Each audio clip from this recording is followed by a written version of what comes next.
نحمده ونصلي ونسلم على رسوله الكريم أما بعد فأعوذ بالله من الشيطان الرجيم بسم الله الرحمن الرحيم الصلاة والسلام عليك يا سيدي يا رسول الله وعلى آلك وأصحابك يا سيدي يا حبيب الله الصلاة والسلام عليك يا سيدي يا رسول الله وعلى آلك وأصحابك يا سيدي يا حبيب الله۔ حضرات گرامی، آج کا یہ انتہائی مختصر مگر جامع پروگرام حضور سیدنا و سندنا و ملجأنا و مأوانا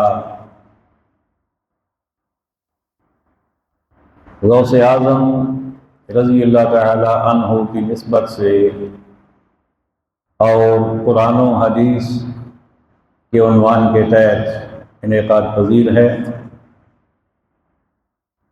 فیضان غوث اعظم ہم قرآن و حدیث کی صورت میں حاصل کر رہے ہیں۔ آج جو میں گفتگو کرنا چاہتا ہوں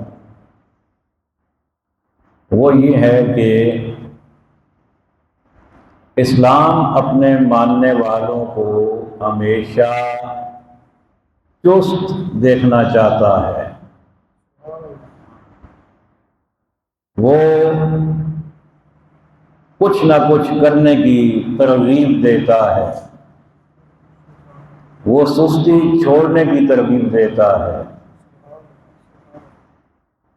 اور محنت اور مشقت کی قدر کرتا ہے۔ محنت اور مشقت کرنے والوں کو خدا بھی پسند کرتا ہے، مصطفیٰ بھی پسند کرتا ہے۔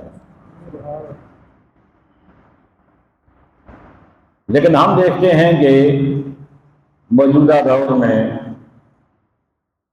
چھوٹوں سے لے کر بڑے تک ہم اضافی کام تو دور کی بات ہے، اپنے فرائض منصبی بھی ادا کرنے سے کتراتے ہیں،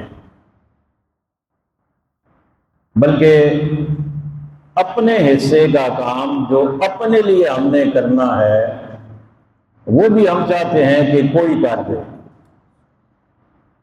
اس کی بہت ساری مثالیں ہمارے گھروں میں موجود ہیں، میں خود بھی ان کا شکار ہوں، اسی معاشرے کا حصہ ہے ہم بھی۔ میں بیٹھا ہوا ہوں گھر میں، مجھے پیاس لگی ہے، میں یہ نہیں کروں گا کہ میں اٹھوں اور جا کے پانی پی لوں، میں بیگم کو آواز دوں گا مجھے پانی دے جاؤ، میں بیٹے کو آواز دوں گا مجھے پانی دے جاؤ۔ میں نے یہ نہیں سوچنا کہ وہ بھی ہو سکتا ہے کسی کام میں لگے ہوں، وہ بھی مصروف ہوں، وہ بھی ہو سکتا ہے آرام کر رہے ہوں، لیکن میں چونکہ گھر کا سربراہ ہوں، میں بڑا ہوں، تو میں سمجھتا ہوں کہ یہ میرا رائٹ ہے کہ مجھے آن دا اسپاٹ چیز ملنی چاہیے۔ میں پانی مانگوں مجھے پانی ملے اور بلا تاخیر ملے، میں کھانا مانگوں مجھے بلا تاخیر ملے اور میرے بیڈ پہ ملے۔ حالانکہ ایک دو قدم پہ پانی موجود ہوتا ہے، گھر کتنے بڑے ہوتے ہیں، اٹھنا ہے گلاس اٹھانا ہے پانی پی لینا ہے۔ اگر ہم یہ شروع کر دیں تو ہمارے بچے خود بخود ایکٹیو ہونا شروع ہو جائیں گے، ان کے اندر یہ عادت بن جائے گی کہ اپنا کام ہم نے خود کرنا ہے۔ جب میں بیٹے سے مانگوں گا تو وہ اپنے چھوٹے بھائی سے مانگے گا، وہ اپنی چھوٹی بہن سے مانگے گا، اور آج کل تو مائیں ضرورت سے زیادہ مہربان ہیں کہ بچے کا ہر کام ماں نے کرنا ہے، ہر کام۔ بچہ صبح اٹھے گا، پہلے تو اسے اٹھانے میں ماں باپ دونوں وہ لاڈ کر کر کر کر کر کے اسے اٹھائیں گے، اس کے بعد پھر اس کا ناشتہ، اس کے کپڑے، اس کا یونیفارم، اس کے جوتے، اس کی ساکس اور اس کا بیگ، اس کی کتابیں، اس کی کاپیاں، یہ سب کچھ ماں نے سنبھالنا ہے۔ بچہ اسکول سے گھر آئے گا یا ٹیوشن سے آئے گا، اس نے آگے چیزیں یوں پھینکنی ہیں جیسے بس آج کے بعد ان کی ضرورت ہی نہیں ہے، اور پھر ماں بیچاری ایک کونے سے اٹھائے گی، دوسرے سے اٹھائے گی، تیسرے سے اٹھائے گی، ساری چیزیں اکٹھی کر کے ارینج کر کے رکھے گی، اور صبح پھر بیٹے کو وہ ساری چیزیں دے گی۔ اچھا اگر وہ اللہ کی بندی کسی وجہ سے کہیں پہ اس سے سستی ہو جائے تو اب صبح جانے کا ٹائم ہے، باپ جو ہے وہ بائک لے کے باہر کھڑا ہے، بیٹے کو اسکول لے کے جانا چاہتا ہے، تو اب کوئی چیز نہیں مل رہی، تو اب شوہر نامدار جو ہے وہ بیگم پہ چلا رہی ہے کہ تمہیں رات کو ہوش نہیں تھا، یہ چیزیں تم نے سنبھالنی تھی نا۔ حالانکہ کہنا یہ چاہیے تھا کہ بیٹا یہ چیزیں آپ نے سنبھالنی تھی، ہم نے انداز تربیت ہی غلط کر دی ہے،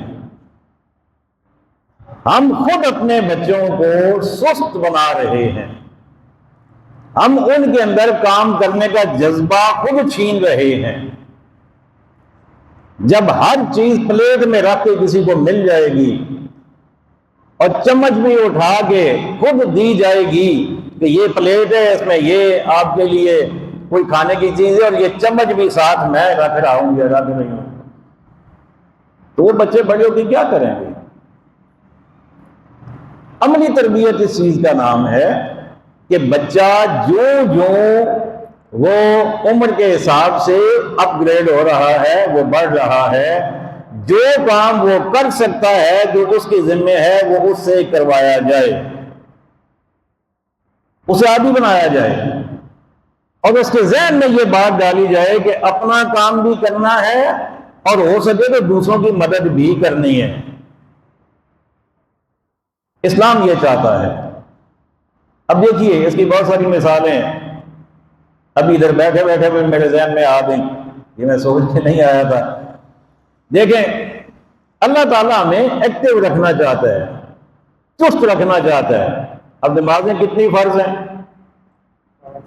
5 نمازیں فرض ہیں۔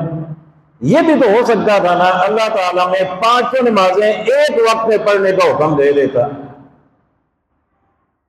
کہ 24 گھنٹے میں 5 نمازیں پڑھنی ہیں، اس میں آدھا گھنٹہ لگے، پونا لگے، گھنٹہ لگے، 5 نمازیں پڑھو، اس کے بعد تم آزاد ہو۔ لیکن نہیں، اللہ نے وقفے وقفے سے رکھی ہیں کہ بندہ فجر کو اٹھے، وہ اپنے آپ کو فریش کرے، وہ وضو کرے، وہ غسل کی ضرورت ہو وہ کرے، مرد ہے تو مسجد میں جائے، عورت ہے تو گھر میں مصلی بچھائے، نماز پڑھے، اس کے بعد کوئی اپنے کام نمٹانے کے بعد پھر اگلی نماز کا حکم ہے، تاکہ یہ نہ ہو ایک دفعہ پڑھ نہیں بس اب ٹینشن فری ہو گئے، یہ نہیں، اللہ تعالیٰ ہمیں ساتھ ساتھ کہ تم سست نہ ہو جاؤ۔ تو اس طریقے سے یعنی عملی تربیت ہے۔ پھر فرض نمازوں کے ساتھ جو اہل اللہ ہیں، اولیاء اللہ ہیں، وہ تو نفلی عبادات کا بھی اہتمام کرتے ہیں، تو وہ بھی کرتے ہیں۔ پھر تسبیحات ہیں، تحلیلات ہیں، تو مطلب اس طرح یہ اسلام جو یہ ہمیں تربیت دیتا ہے کہ تم نے یہ کام کرنا ہے۔ ایک کوئی فارنر تھا پاکستان میں، کافی عرصہ وہ رہا، تو جب وہ پاکستان سے جانے لگا اس نے ایک آرٹیکل لکھا اور اس میں اس نے انہی چیزوں کا ذکر کیا۔ اس نے کہا میں نے واحد پاکستان ملک ایسا دیکھا ہے جہاں بچوں کو خود سست بنایا جاتا ہے، بچے کا ہر کام یا باپ کر رہا ہے یا ماں کر رہی ہے، بلکہ آج کل تو سلیبس ہی اتنا کوئی اوٹ پٹان قسم کا ہو گیا ہے اسکولوں کا کہ اتنا ہوم ورک بچوں کو ملتا ہے کہ ان کی کاپیاں جو ہے وہ بڑی بہن بھی لکھ رہی ہے، بڑا بھائی بھی لکھ رہا ہے، ماں بھی لکھ رہی ہے، بچہ جو ہے وہ بیچارہ بے حال ہوا ہے۔ صبح 7 بجے اسکول جاتا ہے، واپس آ کے ٹیوشن جاتا ہے، ٹیوشن سے واپس آتا ہے، اب ہوم ورک کرنا ہے، اب اس میں تو سکت ہے نہیں بیچارے میں، اب ماں لکھ رہی ہے، بہن لکھ رہی ہے، بھائی لکھ رہا ہے، اس کی کاپیاں کمپلیٹ ہو رہی ہیں۔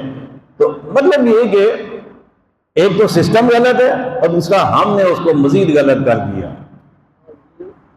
تو آئیے تھوڑا سا حدیث کی جانب جاتے ہیں کہ نبی کریم علیہ السلام کی سیرت طیبہ ہم نے تو وہیں سے سیکھنا ہے نا، ہم نے قرآن سے سیکھنا ہے اور آقا علیہ السلام سے سیکھنا ہے۔ اچھا کوئی کام جو ہے نا، کوئی کام وہ اپنی ذات میں اچھا یا برا نہیں ہوتا۔ مطلب یہ کہ بندہ یہ کہے کہ یہ کام میرے شایان شان نہیں ہے، یہ میرے سٹینڈرڈ کا نہیں ہے۔ اگر کام فائدے کا ہے تو آپ کا سٹینڈرڈ اس سے نیچے یا اوپر نہیں ہے۔ آج کل تو جیسے میں نے ابھی کچھ مثالیں دی آپ کو، ہمارے ہاں کیا ہوتا ہے کہ گاڑی کا دروازہ بھی کوئی دوسرا بندہ آ کے کھول جائے پھر ہم گاڑی میں بیٹھتے ہیں، یہ ہمارا پروٹوکول ہے، ہم اسے اپنا سمجھتے ہیں کہ ہماری افسری ہے، ہمارا حکم ہے، اس سے ہمارا سٹیٹس ظاہر ہوتا ہے۔ حالانکہ اسلام میں ایسا نہیں ہے۔ اب نبی کریم علیہ السلام نے جب کعبہ تعمیر ہو رہا تھا، جب آقا صلی اللہ علیہ وسلم اپنی اوائل عمر میں تھے، یعنی یوں سمجھے کہ جوانی میں قدم رکھ رہے تھے، تو اس وقت تعمیر کعبہ جب ہو رہا تھا تو خود آقا کریم علیہ السلام نے بنفس نفیس اس میں حصہ لیا، اپنے ہاتھوں سے آقا صلی اللہ علیہ وسلم نے پتھر اٹھائے، اور جو حجر اسود رکھنے کا معاملہ تھا وہ تو آپ کو پتہ ہی ہے کہ وہاں تو ایک لڑائی کا ماحول بن گیا تھا، ہر قبیلہ یہ چاہتا تھا کہ ہم یہ کام کریں گے، ہم وڈیرے ہیں۔ تو لڑائی تک نوبت آنے والی تھی تو کسی نے کہہ دیا کہ چلے آج اس معاملے کو چھوڑ دیں، تو کل جو بندہ سب سے پہلے حرم پاک میں داخل ہوگا وہ جو فیصلہ کرے گا وہ مان لیا جائے گا۔ انہوں نے کہا جی چلیں ٹھیک ہو گیا۔ اب اگلے دن جو ہستی سب سے پہلے آئی وہ اللہ کے محبوب علیہ السلام، آپ تشریف لائے تو سب نے دیکھا تو سب کے چہرے کھل گئے، کیونکہ دلوں میں احترام تو تھا، آقا صلی اللہ علیہ وسلم کا ماضی، آقا صلی اللہ علیہ وسلم کا روب اور آپ کا دبدبہ، آپ کا جلال اور آپ کا کردار، آپ کا کیریکٹر، آپ کا اخلاق، وہ تو سب کے دلوں میں موجود تھا۔ تو انہوں نے کہا جی بس اب ٹھیک ہو گیا۔ اب آقا صلی اللہ علیہ وسلم تشریف لائے، آقا صلی اللہ علیہ وسلم نے فرمایا بھائی ایسے کرو، ایک چادر بچھاؤ۔ چادر بچھائی اور اپنے مبارک ہاتھوں سے مبارک پتھر کو اٹھا کر چادر میں رکھا اور ان سے کہا کہ ایک ایک کونا سارے قبیلے جو ہیں وہ پکڑ لیں اور اٹھا کر اوپر لے آئیں۔ جب اوپر کیا تو آقا صلی اللہ علیہ وسلم نے وہاں سے اٹھا کے دیوار کے اوپر اس کو فکس کر دیا۔ اچھا آگے چلیے، بخاری مسلم دونوں کی حدیث ہے کہ راوی یہ بیان کرتے ہیں کہ غزوہ خندق میں 3 دن سے ہم نے کچھ نہیں کھایا تھا، آقا علیہ السلام سمیت کسی نے کچھ نہیں کھایا تھا، اور ایک پتھر آ گیا، ایک سل آ گئی کھدائی کرتے ہوئے بہت سخت، ہم سے ٹوٹ نہیں رہی تھی۔ آقا علیہ السلام کی برگاہ میں پہنچے، کملی والے آقا یہ معاملہ ہو گیا ہے، فرمایا پیچھے ہٹو، کدال مجھے دو۔ آقا صلی اللہ علیہ وسلم نے کدال لیا، اور اس دوران آقا صلی اللہ علیہ وسلم کا تھوڑا سا کپڑا جب اوپر ہوا تو صحابہ نے دیکھا کہ آپ صلی اللہ علیہ وسلم کے پیٹ مبارک پر پتھر بندھے ہوئے تھے۔ پیٹ پہ پتھر کیوں باندھتے تھے کہ پیٹ میں کھانا نہیں ہے اور پیٹھ جو ہے وہ جسم کو سیدھا نہیں رکھ سکتی، تو پیٹ پہ پتھر باندھ لیتے تھے تاکہ جسم سیدھا رہے۔ تو پتھر بندھے ہوئے تھے، آقا علیہ السلام نے اس سے ہلکی سی یوں چوٹ لگائی تو وہ تو ٹکڑے ٹکڑے ہو گیا۔ تو کہنے کا مطلب یہ کہ آقا کریم علیہ السلام نے خود اپنے ہاتھوں سے کام کیا۔ اب اس حدیث کو میں مکمل کر دوں پھر واپس آؤں گا، حدیث بڑی خوبصورت ہے، تو ایمان بھی تازہ ہوگا اور انشاءاللہ بہت ساری چیزیں سمجھنے کو ملیں گی۔ حضرت جابر رضی اللہ تعالیٰ عنہ اس حدیث کے راوی ہیں، کہتے ہیں کہ میں نے جب محسوس کر لیا کہ آقا کریم علیہ السلام جو ہیں آپ یعنی کھانے کی طلب ہے آقا صلی اللہ علیہ وسلم کو، تو کہتے ہیں میں گھر چلا گیا، میں نے اپنی اہلیہ سے کہا کچھ ہے گھر میں؟ انہوں نے کہا کہ تھوڑے سے جو ہیں اور اس کے علاوہ ایک بکری کا چھوٹا سا بچہ ہے اور تو کچھ بھی نہیں ہے۔ تو آپ نے فرمایا کہ تم آٹا بناؤ اور میں بکری کا بچہ ذبح کرتا ہوں، تو آقا کریم صلی اللہ علیہ وسلم کو ہم یہ کھانا پیش کریں گے۔ اب مل کر دونوں نے کھانا تیار کیا، کھانا تیار ہونے کے بعد چلے گئے۔ اب اہلیہ نے بھی کہا، آپ کے ذہن میں بھی یہی تھا کہ کھانا چونکہ اتنا زیادہ تو نہیں ہے اور خندق کھودنے والے صحابہ تو بہت زیادہ ہیں، تو چپکے سے آہستہ سے رازداری سے آقا صلی اللہ علیہ وسلم سے عرض کروں گا کہ تھوڑے سے بندے ساتھ لے آئیں اور کھانا تناول فرما دیں۔ جب گئے انہوں نے بڑی رازداری سے عرض کیا، کملی والے آقا تھوڑا سا کھانا آپ کے لیے تیار کیا ہے، خود تشریف لائیں اور اپنے 2-4 ساتھیوں کو لے آئیں۔ میرے آقا علیہ السلام نے بلند آواز سے فرمایا صحابہ چلو، جابر نے ہماری دعوت کی ہے۔ کیسا عجیب منظر ہے، بڑا حسین منظر ہے۔ چلو صحابہ، جابر نے ہماری دعوت کی ہے۔ اب حضرت جابر رضی اللہ تعالیٰ عنہ آگے آگے جا رہے ہیں اور گھر پہنچے، اہلیہ محترمہ کو بتایا کہ معاملہ تو یہ ہو گیا ہے۔ تو انہوں نے کہا پریشانی کی ضرورت نہیں ہے، ہمارے پاس جو ہے وہ ہم نے پیش کرنا ہے، اور حضور کے جو مہمان ہیں حضور جانے اور وہ جانے، پریشان ہونے کی ضرورت نہیں ہے۔ اب آقا صلی اللہ علیہ وسلم نے یہ بھی حکم دے دیا، فرمایا جابر جب تک میں نہ ہوں ہانڈی کو چولہے سے نہیں اتارنا۔ تشریف لے گئے، آقا صلی اللہ علیہ وسلم نے ہانڈی کا ڈھکن اٹھایا، اس میں اپنا لعاب دہن مبارک ڈالا، اور آٹا منگایا، اس میں اپنا لعاب دہن مبارک ڈالا، اور آقا علیہ السلام نے حضرت جابر سے کہا کہ اپنی اہلیہ سے کہو کہ پڑوس سے کوئی عورتیں بلا لے، مل کر روٹیاں پکائیں۔ اب آٹا کتنا تھا؟ تھوڑا سا، میں نہیں یوں سمجھے 2-4 پیڑے ہوں گے زیادہ سے زیادہ، لیکن پھر میں اس سے کہو کچھ بلائے، اپنی مددگار بلائے، وہ آئیں مدد کریں اس کی روٹیاں پکانے کے لیے، لیکن اوپر سے اس کو انکور نہیں کرنا، ڈھکن نہیں اٹھانا، کپڑا نہیں اٹھانا، ہانڈی کو اوپر سے اس کا یعنی کور نہیں اٹھانا، تو بس نکالتے جاؤ سالن، پکاتے جاؤ روٹیاں۔ اب روٹیاں پکنا شروع ہو گئی، روٹیاں پک رہی ہیں، اور ادھر سالن جو ہے وہ بھی ساتھ ساتھ استعمال ہو رہا ہے۔ حضرت جابر رضی اللہ تعالیٰ عنہ کہتے ہیں 1000 بندے نے کھانا کھایا۔ کتنا؟ 1000 بندے نے کھانا کھایا۔ کہتے ہیں سمجھ نہیں آ رہی تھی کہ پہلے زیادہ تھا یا اب زیادہ ہے۔ اللہ اکبر۔ تو بہرحال بات یہاں سے شروع ہوئی تھی کہ آقا کریم صلی اللہ علیہ وسلم نے خود بھی جنگ خندق میں حصہ لیا۔ آقا کریم صلی اللہ علیہ وسلم نے اجرت پر بکریاں بھی چرائی ہیں، باقاعدہ حدیث موجود ہے۔ حضرت سیدہ خدیجہ رضی اللہ تعالیٰ عنہ کا مال تجارت آپ لے کر گئے، آپ نے وہ کام بھی کیا، اور اپنے چچا ابو طالب کے ساتھ تجارت کا سفر بھی کیا۔ تو یہ ساری چیزیں یہ بتاتی ہیں کہ اسلام ہمیں آقا کریم صلی اللہ علیہ وسلم نے نا خود کر کے دکھایا عملی طور پہ۔ اب دیکھیں نا، آج کا کوئی بندہ یعنی وزیر اعظم، وزیر اعلیٰ، یہ جتنے بھی بڑے بڑے ہیں، تصویریں بنانے کے لیے تو چلو یہ بھی کوئی ہاتھ لگا ہی دیتے ہیں کسی چیز کو کہ یہ جی انہوں نے بھی یہاں سے اینٹ اٹھا کے وہاں رکھی ہے۔ ہو سکتا ہے بعد اس کو 20 سوا ہاتھ کو دھوتے ہوں کہ نہیں ابھی بھی صاف نہیں ہوئی، ابھی بھی ہاتھ صاف نہیں ہوئے، اور کسی غریب آدمی سے ہاتھ بھی ملانا پڑ جائے تو بیچاروں کو پھر وہ پریشانی ہو جاتی ہے کہ اب پتہ نہیں اس کا ہاتھ دھلا ہوا ہے بھی یا نہیں۔ لیکن آقا علیہ الصلوۃ والسلام عملی طور پہ کام کرتے تھے اور سب کو انسانیت کے اعتبار سے انہیں ان کا درجہ دیتے تھے، کسی کو کم تر نہیں سمجھتے تھے۔ اب ایک حدیث اور آپ کو سنا دیتا ہوں، بڑی خوبصورت حدیث ہے عملی طور پہ کام کرنے کی۔ وہ یہ ہے کہ بخاری شریف کی حدیث ہے یہ بھی، آقا کریم علیہ السلام کی برگاہ میں ایک سائل آ گیا، اس نے عرض کیا یا رسول اللہ کچھ عطا ہو، کچھ مل جائے۔ اب آقا صلی اللہ علیہ وسلم ایسے تو ہیں نہیں کہ جو کچھ لینے آئے اسے کچھ ہی دیں، ایسا تو ہے نہیں نا۔ آپ کے پاس جو کچھ لینے آئے اب سب کچھ لے دیتے ہیں۔ اور دینے کا طریقہ بھی آقا صلی اللہ علیہ وسلم نے ہمیں سکھایا ہے۔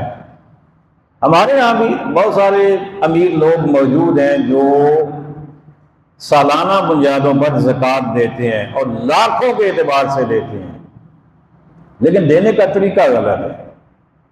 دکان پہ بیٹھے ہوئے ہیں، گلہ پاس پڑا ہوا ہے، اور لوگوں کو پتہ ہے کہ یہ راجہ چودھری ملک جو بھی ہیں، یہ کوئی بھی غریب چلا جائے تو اسے 100 50 500 1000 دے دیتے ہیں۔ اب دن بھر لوگ آتے رہتے ہیں، کسی کو 500 دیا، کسی کو 1000 دیا، کسی کو آٹے کا تھیلا دے دیا، کسی کو گھی کا ڈبہ دے دیا، لیکن یہ طریقہ غلط ہے۔ اس طرح آپ ساری زندگی بھی دیتے رہیں گے نا تو لوگ مانگنے والے رہیں گے۔ اب آقا صلی اللہ علیہ وسلم نے کیا کیا؟ آقا علیہ السلام نے ان سے پوچھا، مجھے یہ بتاؤ کہ گھر میں کچھ ہے تمہارے؟ کوئی چیز ہے؟ آج کی حضور 2 چیزیں ہیں صرف، اور کچھ بھی نہیں ہے۔ فرمایا کون کون سی چیزیں ہیں؟ انہوں نے کہا ایک چادر ہے، آدھی ہم بوقت ضرورت نیچے بچھا لیتے ہیں، آدھی اوپر اوڑھ لیتے ہیں۔ اب دیکھیں نا، ایک چادر، اب پتہ نہیں گھر کے افراد کتنے ہوں گے اور کیسے وہ باری باری اس کو استعمال کرتے ہوں گے، اور آدھی نیچے اور آدھی اوپر۔ ہم کہتے ہیں جی ہم مر گئے، ہم بڑے غریب ہیں، ہمارا گزارا نہیں ہوتا، ذرا ادھر بھی نظر کریں۔ آقا علیہ السلام نے فرمایا دوسرا، انہوں نے عرض کی کملی والے آقا، دوسرا ایک پیالہ ہے جس سے ہم پانی پیتے ہیں۔ آقا علیہ السلام نے فرمایا کہ چادر تو تمہاری ضرورت ہے، البتہ پیالہ جو ہے وہ یعنی شدید ضرورت ہے، پیالہ جو ہے وہ تم لے آؤ۔ آقا علیہ السلام نے اسے ہاتھ میں لیا اور فرمایا کہ کون ہے یہ خریدے گا؟ صحابہ کا مجمع لگا ہوا ہے، فرمایا کون یہ خریدے گا؟ ایک صحابی نے عرض کی کملی والے آقا میں لے لوں گا 1 درہم میں، 1 درہم میں۔ آقا علیہ السلام نے فرمایا کہ اس سے زیادہ کون دے گا؟ مرتین او ثلاثہ، یعنی 2 دفعہ یہ الفاظ کہے یا 3 دفعہ کہے کہ اس سے زیادہ کون دے گا، اس سے زیادہ میں کون خریدے گا؟ ایک اور صحابی آگے بڑھے، کملی والے آقا میں 2 درہم میں لے لوں گا۔ میرے آقا علیہ السلام نے پیالہ انہیں دیا اور آقا کریم علیہ السلام نے وہ 2 درہم اپنے ہاتھ میں لیے، ہاتھ میں لے کر 1 درہم ان کو دیا جو صائم تھے، انہیں دے کر کہا کہ مجھے پتہ ہے تمہارے گھر میں ابھی تک کسی نے کھانا بھی نہیں کھایا، مجھے معلوم کہ تمہارے حالات بتا رہے ہیں، جس طرح تم سائل بن کے آئے ہو تو تمہارے حالات سے اندازہ ہو رہا ہے، مفہوم حدیث کا یہ بن رہا ہے۔ تو فرمایا کہ جاؤ پہلے 1 درہم کا کھانا لو، اپنے گھر والوں کو دے کے آؤ، اور پھر دوسرا درہم عنایت فرمایا، فرمایا اس سے ایک بازار چلے جاؤ، ایک کلاڑی لے کر آؤ۔ کلاڑی لی انہوں نے، لے کر واپس آئے۔ اب جو بات میں آپ تک پہنچانا چاہ رہا تھا وہ جملہ یہ ہے جو ابھی آ رہا ہے، وہ یہ ہے کہ آقا کریم علیہ السلام نے کلاڑی لے کر اس میں دستہ خود اپنے ہاتھوں سے فکس کیا۔ میں بتانا یہ چاہ رہا ہوں کہ ایک عام سائل ہے بھائی، اب اس کا کام اللہ کے محبوب اپنے ہاتھ سے کر رہے ہیں۔ کسی صحابی سے تو بھی کہہ سکتے تھے صدیق اکبر یہ دستہ اس میں لگا دو، فاروق اعظم تم لگا دو، عثمان غنی آپ لگا دیں، علی آپ لگا دیں، کسی صحابی سے کہہ سکتے تھے، لیکن نہیں، خود اس میں وہ دستہ فٹ کیا اور عملی طور پہ بتایا کہ کوئی کام کرنے میں بندے کو پریشانی کا اظہار نہیں کرنا چاہیے کہ یہ کام میرے کرنے کا نہیں ہے۔ تو آقا کریم صلی اللہ علیہ وسلم نے وہ لگا دیا، اور پھر اگلی بات جو آقا صلی اللہ علیہ وسلم نے ان سے فرمائی نا، فرمایا کہ اب یہ لے لو، جنگل میں چلے جاؤ، لکڑیاں کاٹو اور بیچو، اور اگلی بات جو تربیت ہے وہ یہ ہے، فرمایا 15 دن تک مجھ سے ملاقات نہ کرنا، 15 دن تک مجھ سے ملاقات نہ کرنا، محنت کرو، جا کے 15 دن محنت کرو، اس کے بعد آنا۔ اب وہ چلے گئے، انہوں نے جا کر 15 دن محنت کی، اور جب 15 دن کے بعد آئے تو ان کے پاس 10 درہم منافع تھا، 10 درہم وہ کما چکے تھے۔ اب یہ واقعہ سنانے کا 2 مقصد ہیں۔ ایک مقصد تو یہ ہے کہ آقا کریم صلی اللہ علیہ وسلم نے عملی طور پر کام کیا اور ہمیں کام کرنے کی تربیت دی۔ اور دوسری بات یہ ہے کہ آج کل کے جتنے یہ تاجر لوگ ہیں، یہ زکوٰۃ دینے والے، چاہے وہ تاجر ہیں، چاہے وہ سیاستدان ہیں، کوئی بھی ہیں، تو زکوٰۃ دینے کا طریقہ اپنا بدلیں۔ میں کہتا ہوں آپ 600 بندے کو آٹے کا تھیلا نہ دیں، آپ صرف 30 بندوں کو اپنے پاؤں پہ کھڑا کر دیں ایک سال میں۔ کیا ہے بھائی، آپ ایک ریڑھی لیں اپنے خرچے سے، ریڑھی لے کر دیں، اسے فروٹ لگا کر دیں، کسی کو سبزی رکھ دیں، کسی کو مٹی کے برتن اس کے اوپر رکھ دیں، ان کے اوپر نظر بھی رکھیں۔ وہ نیا بن رہا ہے بھائی، وہ نقصان اس سے ہو سکتا ہے، لیکن آپ پرانے ہیں، آپ تجربہ کار ہیں، آپ اس پہ نظر رکھیں، صبح شام اس کی رہنمائی کریں کہ آج کیا کمایا، کیا خرچ کیا، کیا نقصان ہوا، کیا فائدہ ہوا، اسے عملی تربیت دیں۔ 1 مہینے کے بعد وہ بندہ اپنے پاؤں پہ کھڑا ہو جائے گا۔ تو بجائے 600 بندے کو آٹے کا تھیلا دینے کے، آپ 1 سال میں چلے 30 نہیں 20 بندے کم از کم ایسے کر لیں کہ جو اگلے سال مانگنے والے تو نہ ہوں۔ یہ آقا کریم صلی اللہ علیہ وسلم کی تربیت ہے اور یہ طریقہ کار ہے۔ اب یہ جو حدیث میں نے آپ کو سنائی ہے، اس میں آگے چل کر آقا صلی اللہ علیہ وسلم نے ان صحابی سے کہا، جب ان کے پاس 10 درہم ہو گئے تھے تو آقا علیہ السلام نے فرمایا کہ کچھ جو پیسے ہیں ان سے کپڑے لے لو اور کچھ کا کھانے پینے کا سامان لے لو، اور ساتھ فرمایا کہ ھذا خیر لک من ان تجیء المسألہ، فرمایا کہ یہ تمہارے لیے بہتر ہے نا اس سے کہ تم مانگتے پھرتے، یہ تمہارے لیے بہتر ہے۔ اور پھر فرمایا کہ قیامت کے دن جو بندہ مانگنے کا عادتاً جو مانگتا ہے پیشہ ور بن کر، اس کے چہرے پہ گوشت نہیں ہوگا، ہڈیاں ہوں گی۔ صاف نظر آئے گا یہ ساری زندگی مانگتا رہا ہے۔ تو آقا صلی اللہ علیہ وسلم نے منع فرمایا اسے۔ اور پھر 3 چیزوں میں آقا صلی اللہ علیہ وسلم نے فرمایا 3 بندے ہیں جنہیں مانگنے کی اجازت ہے، چوتھا بندہ کوئی نہیں ہے اسی حدیث میں۔ وہ 3 کون سے ہیں؟ ہم جب دیکھتے ہیں اپنے گلی محلے میں مانگنے والوں کو تو 3 میں سے ایک بھی نہیں ہوتا وہاں پہ۔ وہ 3 کون سے ہیں؟ فرمایا فقیرن مدقعن، فرمایا فقیر، لیکن صرف فقیر جو ہے وہ بھی نہیں مانگ سکتا۔ فقیر وہ ہوتا ہے جس کے پاس کچھ نہ کچھ ہو، تو جس کے پاس تھوڑا سا بھی ہو نا وہ فقیر ہوتا ہے اور وہ مانگ نہیں سکتا۔ لیکن یہ مدقعن، مدقعن کا مطلب اتنا فقیر ہے، اتنا غریب ہے کہ بالکل زمین کے ساتھ لگ گیا ہے، اس کا یہ مطلب ہے، یعنی بالکل کچھ نہیں رہا، تو وہ بندہ مانگ سکتا ہے۔ اور دوسرا آقا علیہ السلام نے فرمایا کہ غرمن مفزعن، آقا علیہ السلام نے فرمایا بے چین مقروض، یعنی قرض دار ہے، اس کے اوپر قرضہ ہے اور قرضہ اتارنے کا کوئی سبب اسے نظر نہیں آتا۔ کھانے پینے کا تو چلو تھوڑا بہت آتا ہے، خرچ ہوتا رہتا ہے، نظام چل رہا ہے، لیکن قرضہ اپنی جگہ پہ برقرار ہے، قرضہ اس کا نہیں اتر رہا، تو اس بندے کو قرضہ اتارنے کے لیے مانگنے کی اجازت ہے، وہ بھی اتنا کہ جس سے اس سے قرضہ اتر جائے۔ لیکن بعض بندے جو ہیں وہ تو ساری زندگی پھر وہ اسی میں ہی بس جی قرضہ ہے، جی قرضہ ہے، اور کرتے کیا ہے کہ جدھر سے کچھ آتا ہے وہ لیتے ہیں قرضہ اتارنے کے لیے اور پھر بعد میں کہیں اور خرچ کر کے تو پھر وہی روٹین ان کی باقی رہتی ہے۔ اور چوتھا آقا علیہ السلام، تیسری بات آقا علیہ السلام نے فرمایا کہ جس پر خون بہا لازم ہو گیا ہو، یعنی کسی نے قتل کر دیا، اسے قتل ہو گیا جیسے بھی ہوا، تو اب جو مقتول کے وارث ہیں وہ انہوں نے کہا کہ ہم قصاص تو نہیں لیتے تم سے، لیکن خون بہا ہمیں چاہیے، ہمیں دیت چاہیے، تو اس کے لیے وہ جو بھی ڈیمانڈ کریں، جتنی اماؤنٹ ڈیمانڈ کریں، تو اب چونکہ اس کے پاس تو ہے نہیں، تو یہ بندہ اس مد میں لے سکتا ہے۔ تو یہ صرف 3 مواقع پر آقا صلی اللہ علیہ وسلم نے مانگنے کی اجازت دی ہے، اور وہ بھی اس وقت تک جب تک یہ کام ہو نہیں جاتے۔ اب یہ نہیں کہ پھر وہ ایسے ہی، بلکہ چلیں ایک اور بات آ گئی آج کل نا کئی لوگ پوچھتے ہیں کہ قاری صاحب دعا قنوت اگر یاد نہ ہو تو پھر کیا کرنا چاہیے نا؟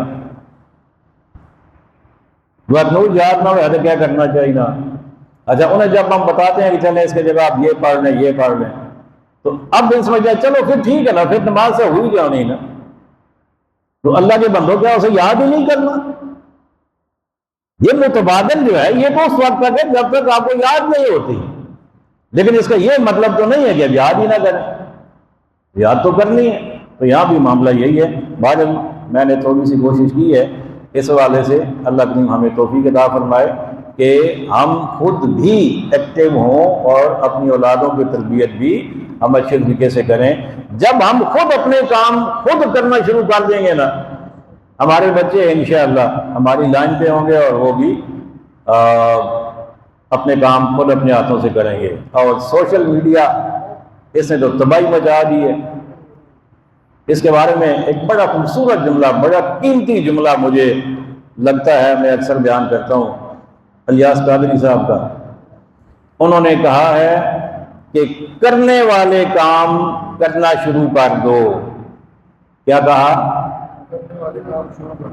کرنے والے کام شروع کر دو، اگر وہ نہیں کرو گے تو نہ کرنے والے کام کرنا شروع کر دو گے۔